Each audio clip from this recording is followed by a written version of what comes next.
같이 읽습니다. 시작. 내가 다시 해 아래에서 행하는 모든 학대를 살펴보았도다. 보라, 학대받는 자들의 눈물이로다. 그들에게 위로자가 없도다.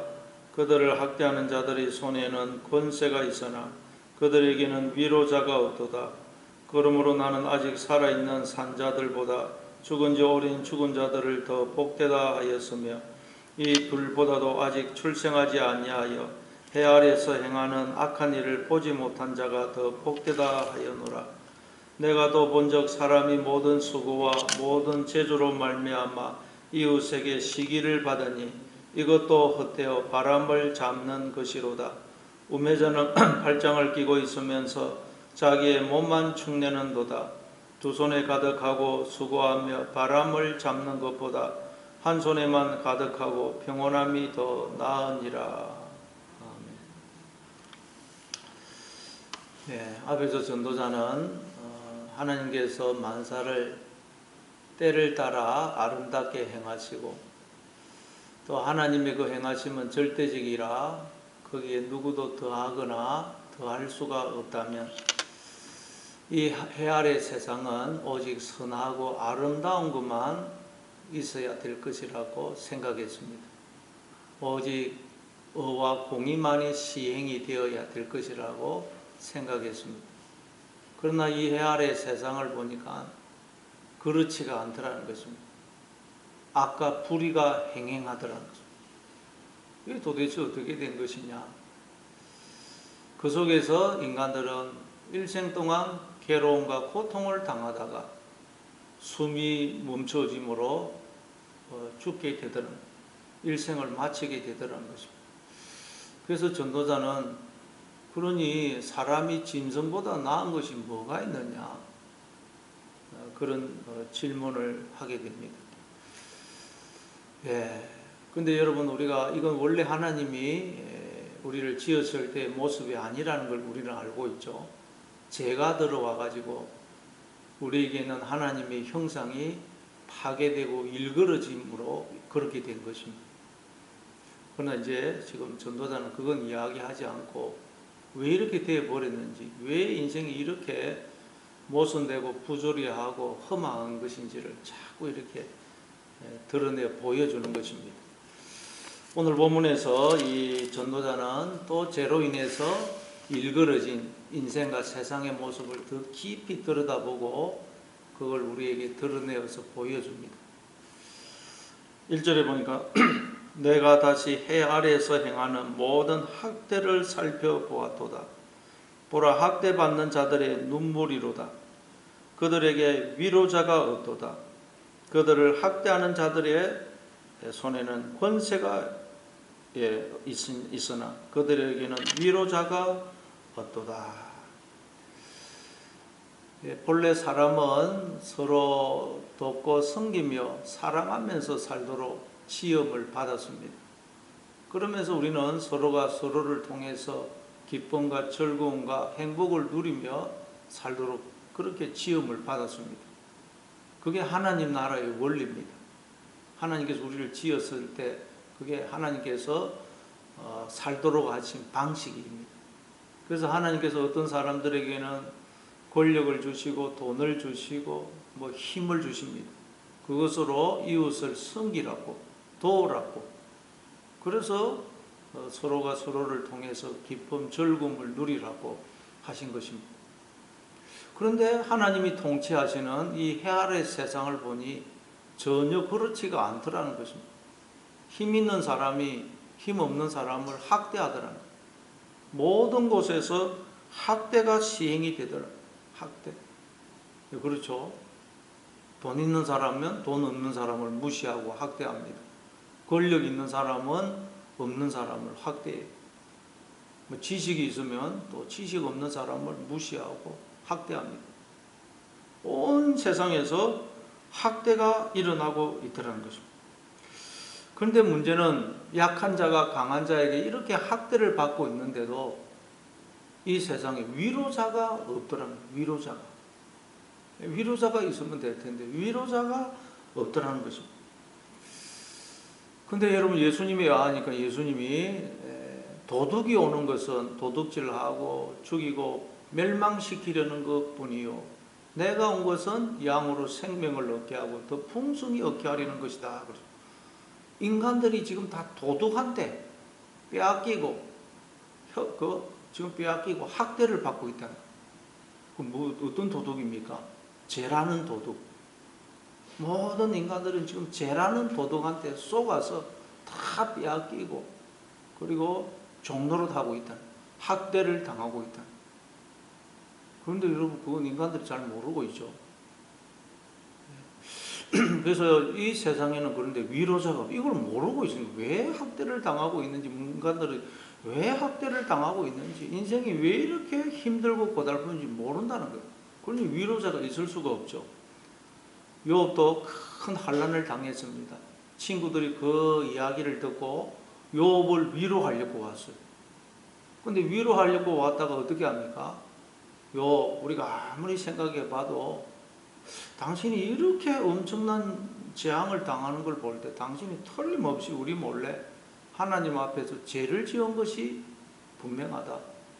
그러니 회개해라. 그래서 욥을 위로하는 게 아니고 오히려 욥에게 상처를 주고 욥의 마음을 들쑤시 놓아요. 위로자가 없더라는 것입니다. 위로자. 여러분, 이 세상에 이렇게 학대가 자행이 되고 있는데 위로자가 없더라는 거예요. 왜 하나님이 우리로 하여금 이런 세상을 그럼 살게 하실까요? 하나님만이 우리의 진정한 위로자가 되신다는 것을 깨닫게 하기 위해서입니다. 그래서 우리가 하나님 앞에 나오도록 하기 위해서입니다. 고린도후서 1장 3절에 보면 이렇게 말씀하죠.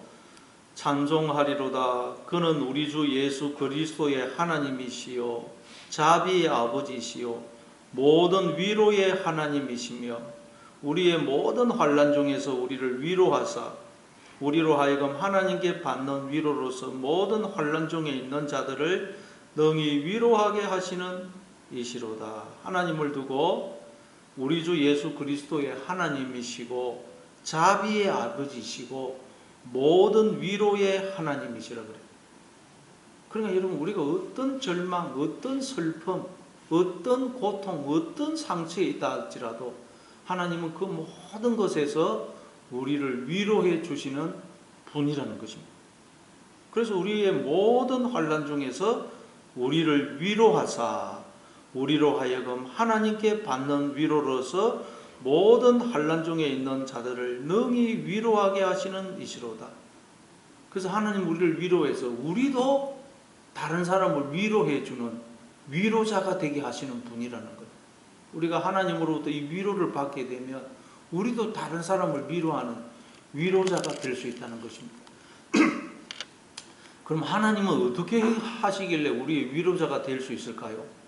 어떤 우리가 상처를 당하고 절망 속에 있다 할지라도 하나님은 우리를 위로해 주실 수가 있다는 거예요. 왜 우리를 위로해 주실 수 있죠? 하나님은 언제나 나와 함께 하시면서 종처럼 나를 섬겨주시고 당신의 생명을 주시는 그 사랑을 영원토록 변함없이 베풀어 주시기 때문에 하나님은 우리를 위로해 주실 수가 있는 것입니다. 그래서 우리가 이 하나님의 섬김과 사랑을 깨닫게 되면 우리가 위로를 받게 되고 우리도 이제 그때 비로소 슬픔과 절망 가운데 있는 자들을 위로해 줄 수가 있게 되는 거죠. 그럼 우리도 위로자가 돼요. 그래서 이사야서 40장 1절에 보면 너희는 위로하라. 내 백성을 위로해라. 그러죠. 모든 인간들이 지금 슬픔에 절망에 빠져 있어요. 그래서 하나님 우리에게 너희는 내 백성을 위로해라. 그들의 마음에 와닿게 말해라. 너희들의 노역이 끝이 났고 죄가 다 사함받았다. 그렇게 말해서 위로해라고 말씀을 합니다. 그러나 지금 이제 이 전도자는 거기까지는 말하지 않고 그냥 하나님이 통치하신다고 하는 이 해 아래 세상을 보니까 온 곳에 학대가 자행이 되는데 눈에 보이는 세상뿐만 아니라 보이지 않는 영적인 세계에서도 학대가 자행이 되고 있는데 문제는 위로자가 없더라는 거예요. 그러니 소망이 없는 거죠. 소망이. 지금 하나님 없는 인생이 얼마나 허무하고 헛된 것인가를, 허망한 것인가를 이 전도자가 이렇게 설명을 하고 다 보여주고 있는 것입니다. 그래서 2절에 보니까 그러므로 나는 아직 살아있는 산 자들보다 죽은 지 오랜 죽은 자들을 더 복되다 하였으며, 학대가 자행이 되고 있는데도 위로자가 없으니 이런 세상 살아서 뭐 하겠느냐, 차라리 죽는 게 낫겠다, 그렇게 생각이 들더라고요. 그렇죠. 학대가 자행이 되고 있고 위로자가 없으니 차라리 뭐 이런 세상 빨리 죽는 게 안 낫겠냐. 그래서 우리도 인생을 살다 보면 그런 생각이 들죠. 야, 이런 인생이라면 차라리 죽는 게 안 낫겠느냐, 그런 생각이 들 때가 많습니다. 또 3절에 보니까 이 둘보다도 아직 출생하지 아니하여 해 아래에서 행하는 악한 일을 보지 못한 자가 더 복되다 하였노라. 이것보다 차라리 그냥 이 세상에 안 태어나가지고 아예 이런 세상을 안 겪어보는 게 더 낫지 않겠느냐. 이런 세상 겪어보는 게 뭐가 좋겠느냐. 아예 안 태어나가지고 이런 세상을 안 겪는 것이 더 낫겠다. 그런 생각이 들더라고요. 그래서 욥도 그렇게 고백을 하죠. 내가 차라리 빨리 죽었으면, 차라리 내 생일날이 그냥 저주를 받아서 내가 이 세상에 안 태어났으면 더 좋았을 건데. 욥도 그러죠. 우리도 인생을 살다 보면 그런 생각이 들어요. 왜냐하면 이 세상에는 학대가 자행이 되고 있는데 위로자가 없거든요. 그 어디에도 기쁨이 없고 소망이 없어요. 그러니 야, 이런 인생 살아서 뭐 하느냐, 죽는 게 낫겠다. 이럴 바에 차라리 안 태어나는 것이 더 낫겠다. 이 해 아래 세상만 보면 그런 결론을 내릴 수밖에 없더라는 거예요. 그리고 또 4절에 보니까 내가 또 본즉 사람이 모든 수고와 모든 재주로 말미암아 이웃에게 시기를 받으니 이것도 헛되어 바람을 잡는 것이로다. 앞에 거는 좀 번역이 정확하지 않습니다. 내가 또 본즉 사람이 모든 수고와 모든 재주로 말미암아 이웃에게 시기를 받으니, 이렇게 되어 있는데, 내가 수고하고 재주를 부려서 열심히 사니까 이웃이 나를 시기하는 것으로 이렇게 번역이 되는데, 그게 아니고 지금 해 아래 인생들이 애쓰고 수고하면서 뭔가를 이루려고 하는데 그 동기가 뭐냐 보니까 이웃에 대한 시기심 때문이더란 거예요. 인간들이 해 아래에서 뭐 열심히 공부하고 열심히 일을 하고 열심히 돈을 벌고 뭔가 성공하려고 하는데 열심히 막 사는데, 그렇게 하는 이유가 뭐냐, 가만히 보니까 이웃에 대한 경쟁심, 시기심 때문에 그렇게 하더라는 거예요. 시기심 때문에. 그렇죠. 여러분, 우리가 뭐 열심히 공부하고 좋은 대학 들어가려고 그러고 좋은 데 취직하려고 그러고 뭐 넓은 아파트 살려고 그러고 좋은 차 살려고 그러고 뭐 좋은 뭐 여자들은 뭐 명품 가방 살려고 그러고, 왜 그럽니까? 남들한테 보이고 가시하려고. 그래서 이 보니까 시기심 때문에 그렇게 하더라고요. 시기심 때문에. 그렇죠, 여러분. 우리가 어릴 때부터 보면 이 어른들이 애들한테 시기심, 경쟁심을 불러일으킵니다. 형제 사이에도 경쟁심을 불러일으키고, 애들은 그런 경쟁심 별로 없습니다. 뭐 친구가 공부를 잘하든 잘 사든 별 관심이 없어요. 그래서 친구하고 즐겁게 지내는데 만족하는데, 부모가 괜히 야, 그 친구 공부 잘하나? 너는 뭐하러? 이러면서 경쟁심을 싹 불러일으키고, 그래가지고 애들을 그냥 학원에 계속 돌려보내고 학교에서도 내신으로 인해가지고 친구들과 경쟁하게 만들고, 경쟁 사회입니다. 그러는 사이에 애들의 그냥 몸과 마음과 성품이 망가지는 거죠. 그래서 이 해 아래 세상을 보니까 사람들이 그렇게 열심히 살아가는데 그 동기가 뭐냐? 이웃에 대한 시기심, 경쟁심 때문이라는 거예요. 그래서 이 전도자가 뭐라 그래요? 이것도 헛되어 바람을 잡는 것이로다. 아니, 그렇게 열심히 인생들이 사는데 그게 단순히 이웃에 대한 시기심, 경쟁심 때문에 그러는 것이라면 거기에 무슨 삶의 의미가 있고 가치가 있느냐는, 너무 헛되다는 거예요. 헛되. 그렇죠, 여러분. 사람이 그냥 자기 스스로 만족을 누리면서 살려고 그러면 사실 그렇게 많은 것이 필요하지 않습니다. 뭐 먹을 것도 있으면 되고 뭐 헐벗지 않으면 되고 아무리 뭐 누추하지만 그 여러분 지친 몸을 누일 그냥 집 한 칸 있으면 됩니다. 그런데 사람들이 욕심 때문에 이웃에 대한 시기심, 경쟁심 때문에 만족을 누리지 못하더라. 만족이 없더라. 인생이 그냥 이 욕망에 사로잡혀서 그 욕망의 종이 되어 살더라는 거예요. 그래서 성경에 보면 뭐라 그럽니까? 사도 바울은 디모데 전서 6장 6절에 보니까 그러나 자족하는 마음이 있으면 경건은 큰 이익이 되느니라. 우리가 세상에 아무것도 가지고 온 것이 없으며 또한 아무것도 가지고 가지 못하리니 우리가 먹을 것과 입을 것이 있은즉 족한 줄로 알 것이니라. 자족하는 마음이 있어야 됩니다. 자족하는. 그러면 언제나 우리는 만족이 있다는 거예요. 사람들이 만족이 없는 이유는 이 욕망 때문에 만족이 없다는 거예요. 그렇죠. 여러분 부자라고 해서 뭐 하루에 4끼 먹는 거 아닙니다. 부자라고 해서 4끼 먹는 거 아니고 부자라고 해서 침대를 뭐 서너 개 걸쳐놓고 잠을 자는 것도 아닙니다. 그런데도 우리는 이 욕망 때문에 이웃에 대한 시기심, 경쟁심 때문에 만족을 누리지 못하더라. 이게 헤아려 인생의 모습이더라. 그러니 얼마나 허무합니까? 그래서 5절에 보니까 우매자는 팔짱을 끼고 있으면서 자기의 몸만 축내는도다. 그러니까 이렇게 시기심, 경쟁심 때문에 살아가니까 또 어떤 우매자는 차라리 그냥 막 모든 거 포기하고 팔짱을 끼고 있으면서 자기의 몸, 이건 원문에는 자기의 살을 먹는도다. 이전에 개혁 성경은 그렇게 되어 있는데 그게 정확한 번역입니다. 자기의 살을 먹더라. 그래서 이 세상 싫다, 이런 세상 싫다, 막 그냥 세상을 등지고 사는 사람들 많죠.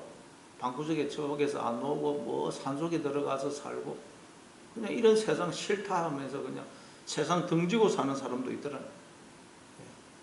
자기의 살을 먹는다는.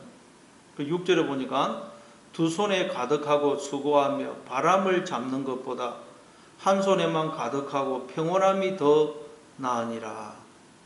시기심, 이웃에 대한 시기심, 경쟁심 때문에 만족을 누리지 못하고 계속 그냥 그렇게 사느니 차라리 이 우매자처럼 그냥 막 좀 게으르지만 한 손에라도 평안을 누리며 사는 것이 그 양손에 수고, 헛된 수고를 가득 쥐고 사는 것보다 낫지 않겠느냐. 지금 그 말이에요. 게으르게 사는 것이 옳거나 뭐 바람직하다는 말이 아닙니다.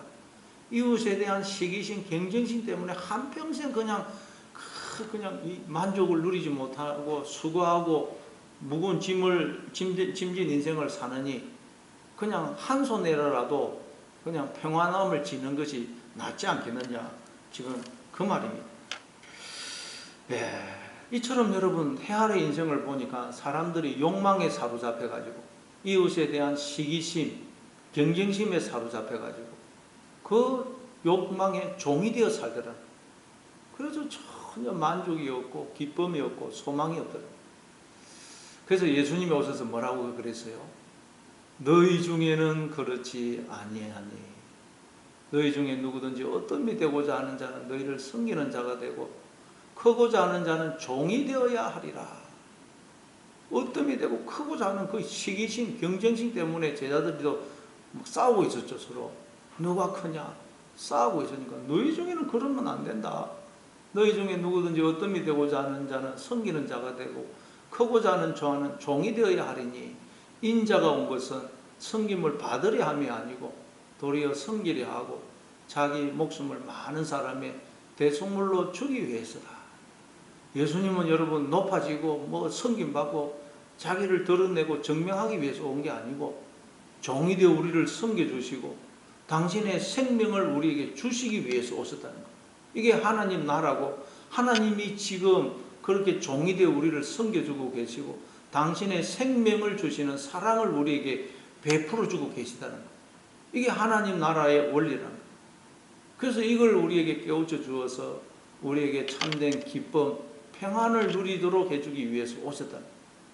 그래서 요한복음 14장 27절도 보면 나의 평안을 너희에게 끼치노니 평안을 너희에게 끼치노니 곧 나의 평안을 너희에게 주노라. 내가 너희에게 주는 것은 세상이 주는 것 같지 아니하니 너희는 마음에 근심하지도 말고 염려하지도 말아라. 평안을 우리에게 주기 위해서 오셨다. 어떤 평안요? 나의 평안. 예수님이 지금 누리시는 그 평안. 예수님이 어떻게 해서 평안을 누리신다고요?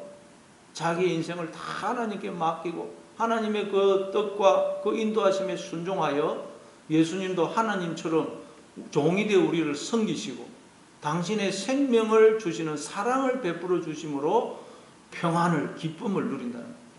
참된 기쁨, 평안은 여러분 자꾸 높아지려고 그러고 다른 사람 섬김 받으려고 그러고 거기에 없다는 거예요. 섬기고 사랑하고 베풀고 나눌 때 거기에 진정한 기쁨과 평안이 있다는 거예요. 그러기 위해서 우리가 먼저 하나님의 그 섬김, 하나님이 영원토록 나와 함께 하셔서 나를 도우시고 나를 섬기시고 당신의 생명을 주시는 그 사랑을 영원토록 변함없이 베풀어 주고 계시다는 걸 우리가 깨달아야 됩니다. 하나님의 그 섬김, 그 사랑을 우리가 깨달아야 돼요. 그래서 하나님과 함께 삶을 살아갈 때 우리의 삶 속에 진정한 기쁨이 있고 평안이 있게 되는 거죠. 그래서 우리가 이 하나님의 위로를 받을 때 우리도 이제 절망과 슬픔과 탄식 속에 살아가는 자들에게 이 기쁨, 이 소망을 끼칠 수가 있는 것입니다. 그래서 하나님이 종이 되어 나를 섬겨주고 계시고 늘 나를 돕고 계시고 당신의 생명을 주시는 사랑을 영원토록 변함없이 베풀어주고 계신다. 이 사실을 기억해야 됩니다. 그때서야 우리가 비로소 위로를 받을 수 있습니다.